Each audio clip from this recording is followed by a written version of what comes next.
So, dito na tayo sa parisan ni Diwata. So, ito yung parisan niya. Actually, wala masyadong tao dito. Ngayon, first time to.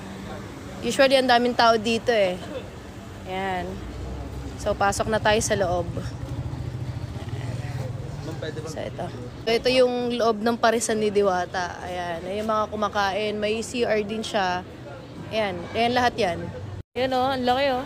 Gagi. Exclusive lang sa kanya yan. Wala na yung mga spaghetti niya. Diwata o. Kasi ito yung pila. Ganyan. Ayan, medyo marami. Marami-rami. First time ko makita si Diwata na ganito. Yung parisan niya o. Wala masyadong tao. Nice one. Makakakain din at hindi magugutom. Kakakain na rin tayo sa wakas. Woo! Yung setup pala dito parang kantin. Kukuha ka tapos next na ganon. Malapit na kami. Ito na yung mga 100. Kanto style. Ito yung Diwata Seek and Joy. Seek and Joy. So yun yung menu nila. So medyo mainit dito. So yan, ito pep. Kasi ito, nandiyan yung lutuan niya. Para pala tong kantin, i-share na din sila. Ayun na, may cashier na din. Order na kami ng 2 pares, tas isang Seek and Joy. Tapos free daw yung ice cream na yan. Kahit makailang ulit ka pa. Ito na yung pares na inaantay natin. Para pala tong kantin. Oh, anli sabaw yan. Yan oh. So, init-init pa. Eh!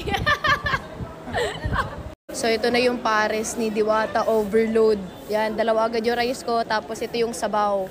Pares ni Diwata, pares overload. Kakaiba yung pares niya kasi, ayun o, yempo yung gamit niya. Tapos anli sabaw. Moment of truth, tikman muna natin yung sabaw ni Diwata. Not bad ha. Sobrang Kung i-rate ko yung sabaw ni Diwata, nasa 8 out of 10. Sobrang goods. Ulit na sa 100. Ito na, moment of truth. Ito na yung pares ni Diwata. Actually, umorder pa kami ng Seek and Joy, pero 20 minutes pa bago dumating. Kakain muna tayo. Ayun, kakaiba yung pares niya kasi liempo yung gamit niya. And then, crispy pa yung nandito. Crispy, oh.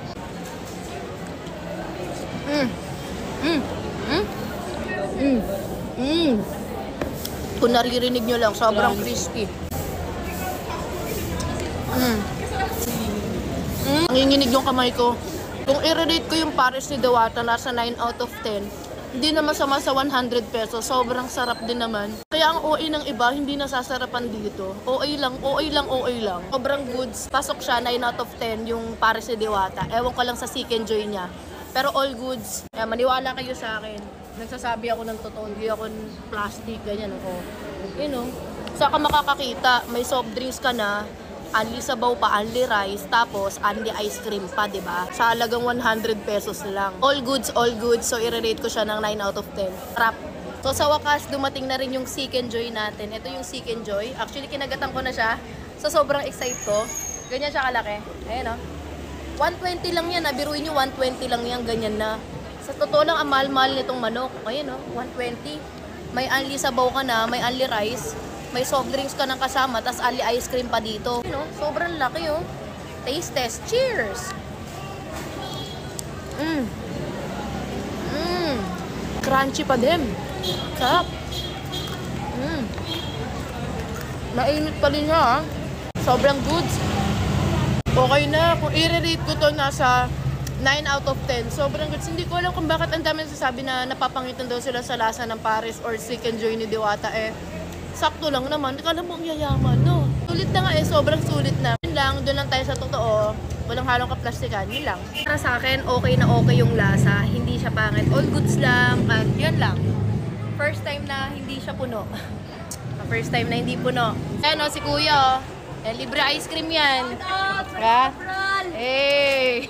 So yun, ang dami nagreklamo kasi nakilala ako nung nag-ice cream. Binigyan tayo na yung binigyan, pero yung mga nanghihingi ng ice cream hindi nabigyan. Na-feel bad tuloy ako, gagi. Parang gusto kong ibalik. Ewan ko. Pero yun lang. Sobrang goods. Yung ice cream nila, sobrang bilis maubos and sobrang sarap. Nice one.